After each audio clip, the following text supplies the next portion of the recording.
Okay, I think I'm good. I got a new tripod. Hold on a second. Alexa, stop. Okay, cool. All right, Osso Buco. Okay, so I'm gonna give you, I hope I did it. I gave you a list of everything you need before this video started rolling.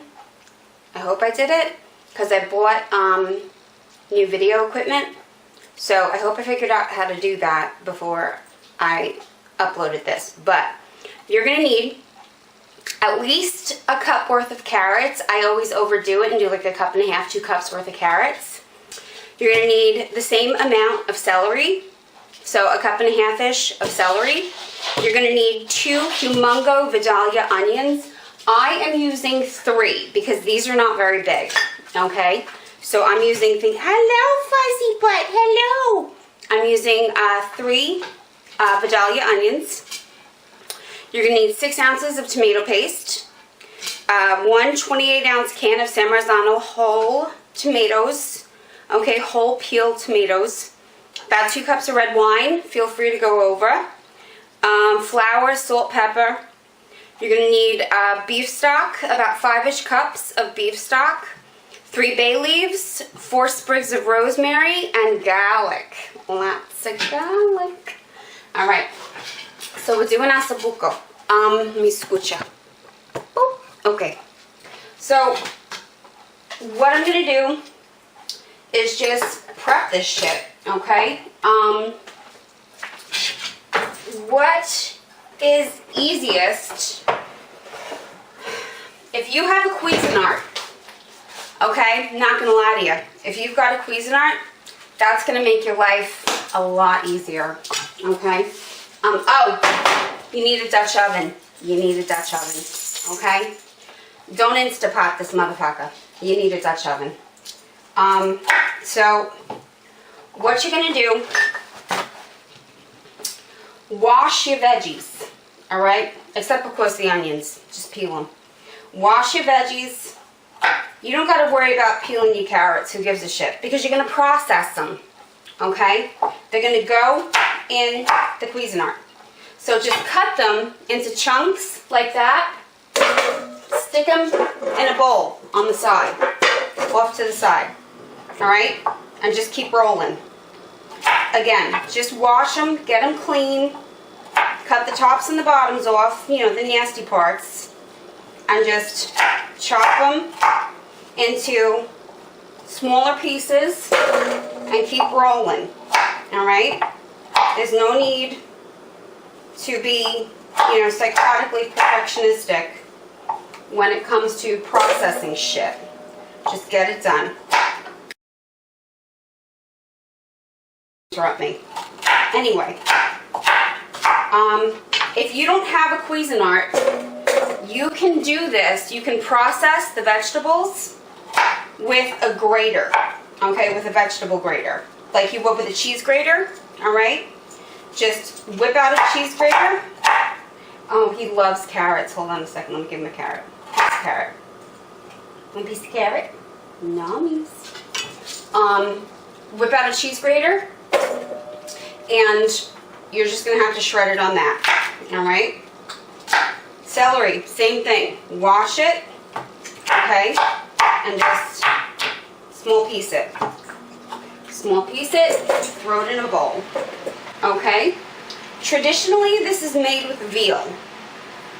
Veal shanks are difficult to find in supermarkets, okay? They're very difficult to find because they're just not common. Not many people use them, all right? What I'm doing is I'm just moving these out of the bowl temporarily into a small bowl so that I can do it in batches in the Cuisinart. Honey, you gotta move. I need it. I need room. Fucking dog, man. I'll edit this out because this is going to be a lot of noise. So, give me a second. You're just going to process it roughly, okay? Don't make it like puree. I'm pulsing it.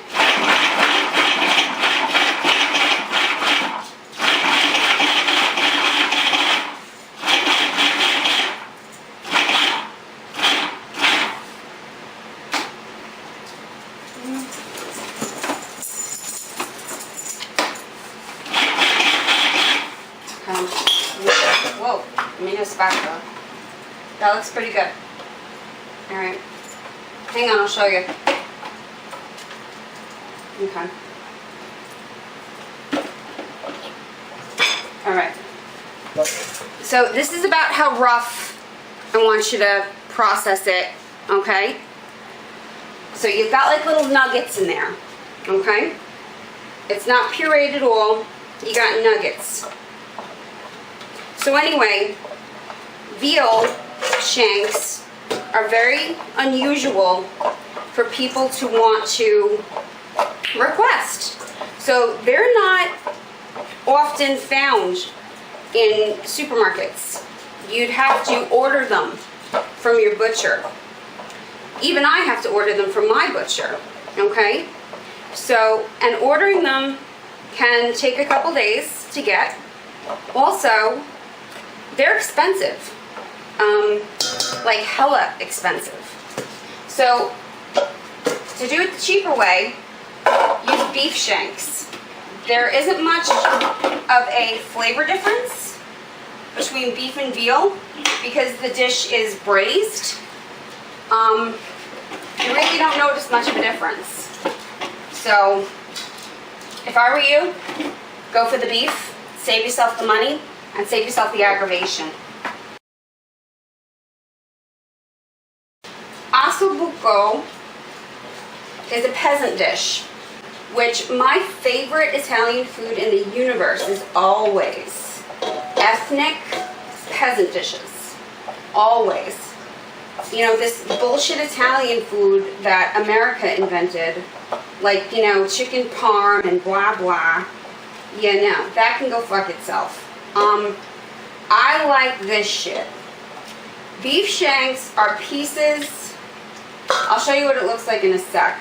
Beef shanks are pieces, the most boniest pieces of a leg you'd ever imagine.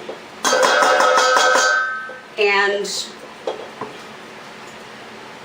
there isn't much meat on a beef shank, and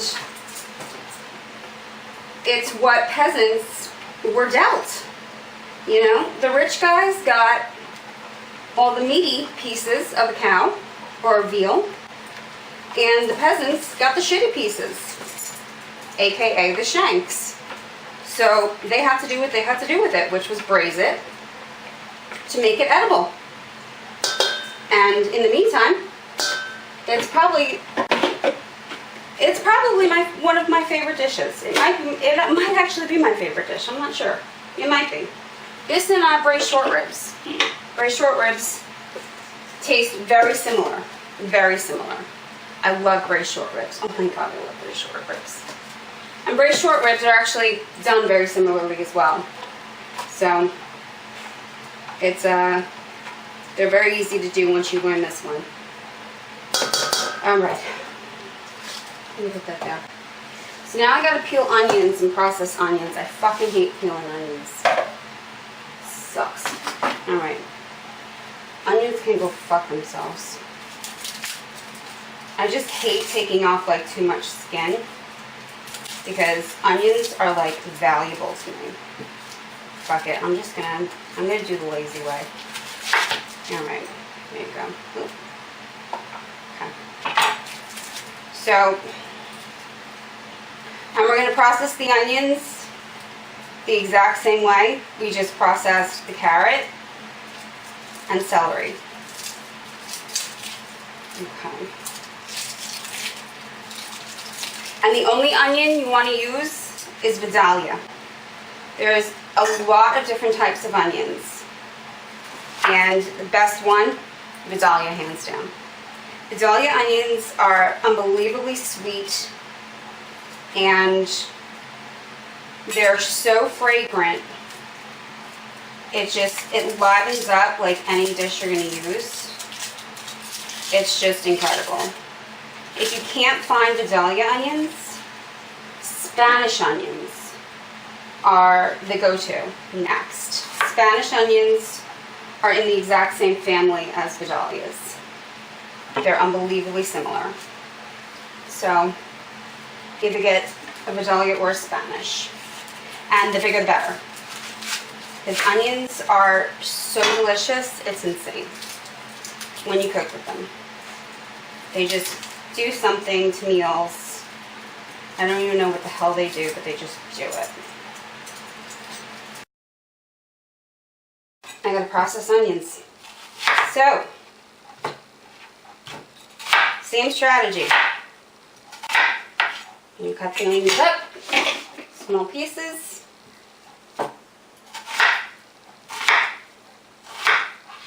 Great. Pulse.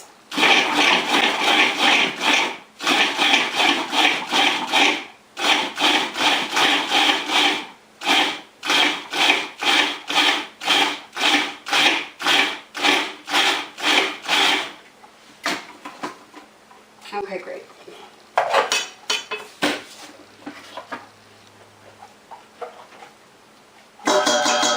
Alright.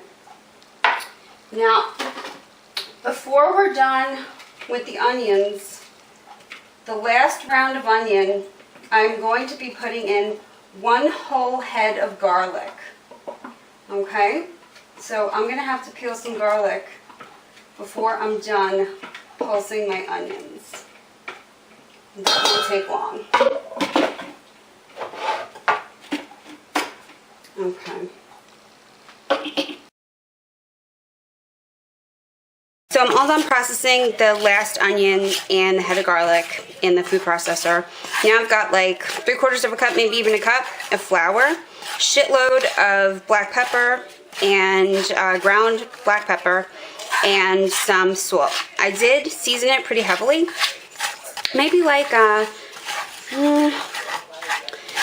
2 teaspoons, close to a tablespoon of each of black pepper and salt. Okay, I do want to salt them and pepper them pretty heavily because this is the only chance the shanks are going to get seasoned while they're cooking. Okay, so I'm just moving the pepper and salt around in the flour.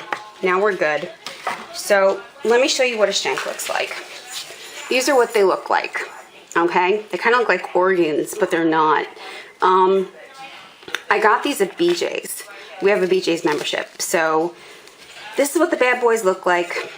This is 3 pounds of them, and you can see there's only 3. All right, in the whole thingy. And they're really cheap. This was $10.37. Okay, so what you want to do is dredge them. And what dredging means is that you're just going to cover them in flour, lightly in flour. Okay, so I'm going to go ahead and dredge, and then as soon as I dredge them, they're going directly into the Dutch oven. We're going to brown them, but we're going to use vegetable oil, not olive oil. Olive oil has a lower smoking content, which means you have a higher chance of having a whole bunch of smoke come out of the pan, and you're going to have a higher chance of having black gook on the bottom of your pan. So we're going to use vegetable oil to brown these bad boys, and then we're going to take them out. While you're dredging them, you want next to your stove a plate, not a paper plate, but a plate that you can rest them on once they're browned. You're not going to cook them all the way through. You're just going to get them, you're just going to put some color on them. So get them brown, take them out, move on. Do not crowd the pan. You're going to do them in batches. Okay, I'm going to use 4 of them, and I'm going to freeze the other 2 because these are big guys. So we're just going to lightly dredge them and shake them off. And that's it. It's officially dredged. So I'm going to get vegetable oil and start browning. Alright, so I got 2 of the shanks in here. This one went in first, this one went in second. You'll see the blood coming through the bone marrow. That's beautiful. We want them in here for a while. Alright? I've got the bone toward the inside, I've got the meat toward the outside. I'm not crowding the pan. We're going to pick them up and flip them. Okay? And that's a beautiful color. So, I'm going to take this side up too.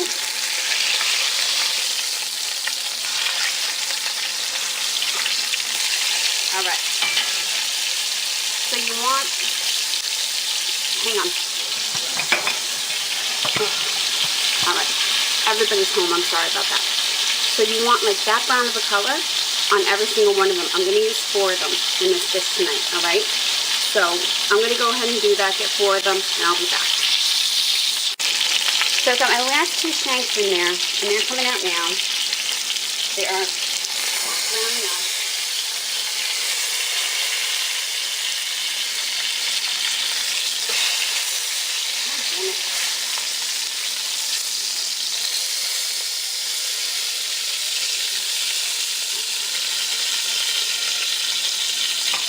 What's left in the pot is oil and beef schmutz. You want to leave it all in there, okay, because that's nothing but flavor. Now, you're going to take the huge bowl that we made earlier of mirepoix, which is vegetable schmutz, and you throw that on top of all the oil, okay? Don't even touch the heat. Just leave it where it is. And throw the vegetable shit on top. So this is our carrot, celery, onion, garlic mush. Just throw it on top of the oil and the beef junk. It's going to cool down the pan tremendously.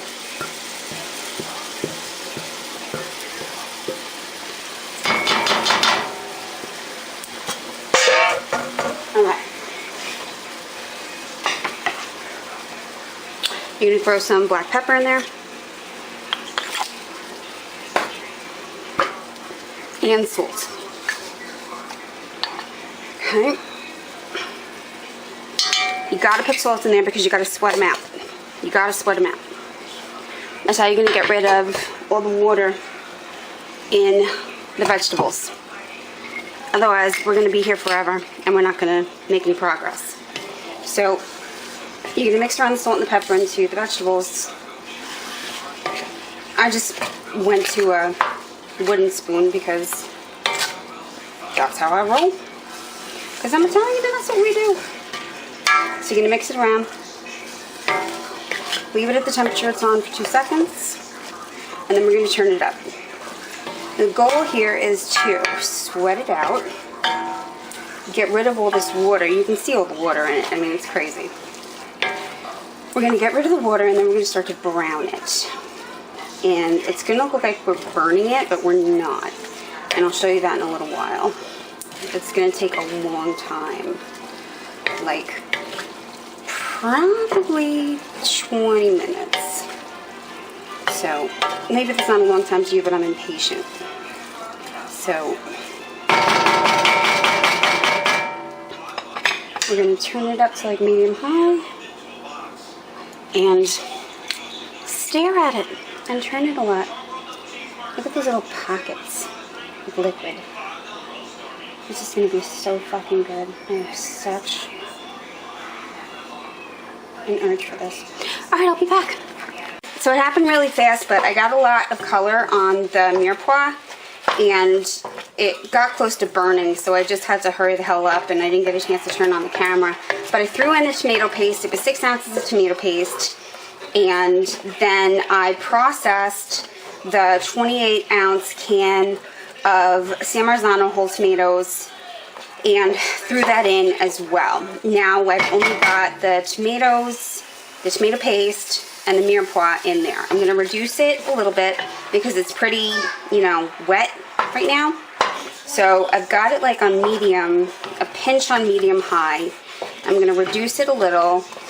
I'll give it like 5 minutes to reduce, and I'm just going to keep spinning it because if I don't, it's going to blow.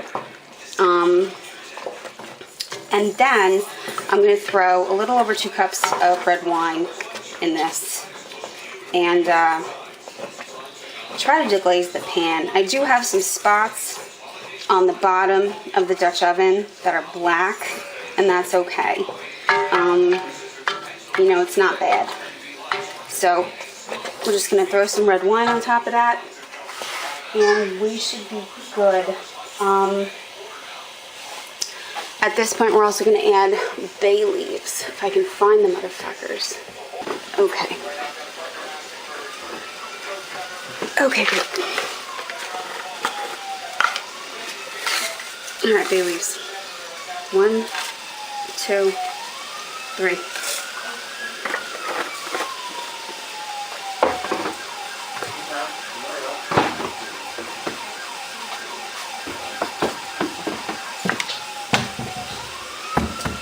Awesome.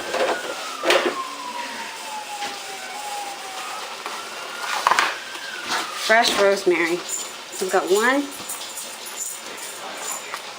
2, 3, 4. That's for 5. Okay. So I've got 5 fresh rosemary sprigs. I've got 3 bay leaves, and we're just gonna toss it in. The heat's going to bring out the oil, and it's going to be beautiful. Just going to steep like tea. Alright.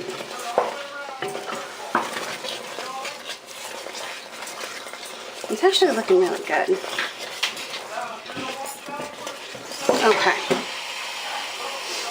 So I'm going to throw red wine in it now.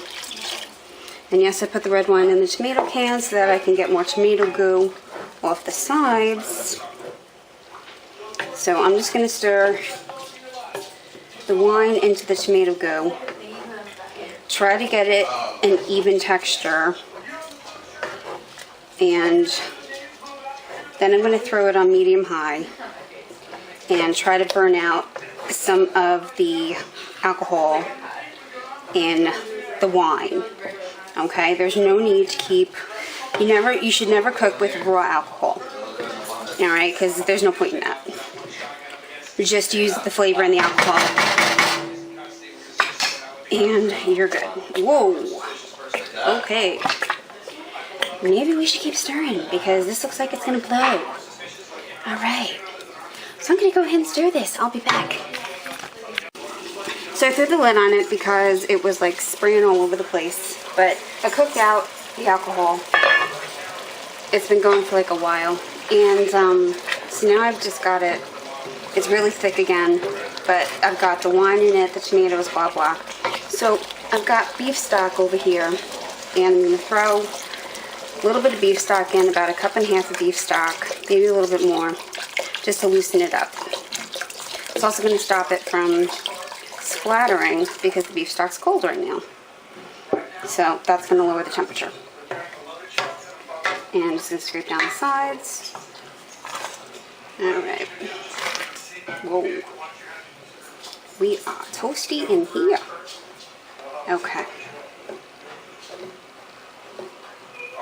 Alright. Okay. So that's good. Now we're going to take the shanks. And we're going to wedge them in. Let me get the big guy first. Okay. Make sure everybody is underwater. And that blood.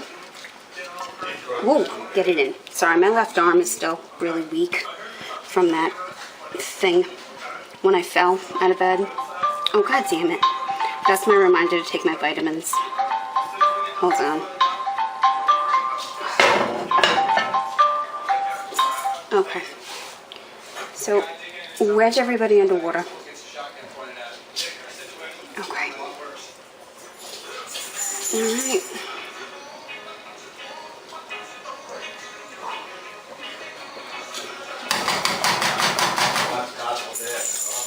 Okay. So we're pretty submerged. I'm just going to put a smidge more beef stock on top because they are real close to the top. And we should be good. make sure I know where everyone is. And we're good. Okay. You're going to keep the beef stock out because if this gets too thick, you're going to want to add it accordingly. So bring this to a heavy simmer / light boil. Exactly what it's doing now, just a little bit more. And then we're going to throw a lid on it, turn it down to low. Let me move you. Alright. Then we're going to throw a lid on it, turn it down to low, and we're going to just walk away from it. We're just going to come back every like half hour, 45 minutes, kind of wedge the spoon underneath all the meat, and make sure nothing is burnt to the bottom. Okay? Just do a little scrape on the bottom, and make sure you're good. But other than that, it's going to be 2.5 to 3 hours. Once the meat is mushy, okay, grab a fork, make sure it can, you know, easily pull apart, very melty. Alright, once that happens, take the lid off it and keep a rolling simmer until it reduces. It's going to reduce for like a half an hour, 45 minutes.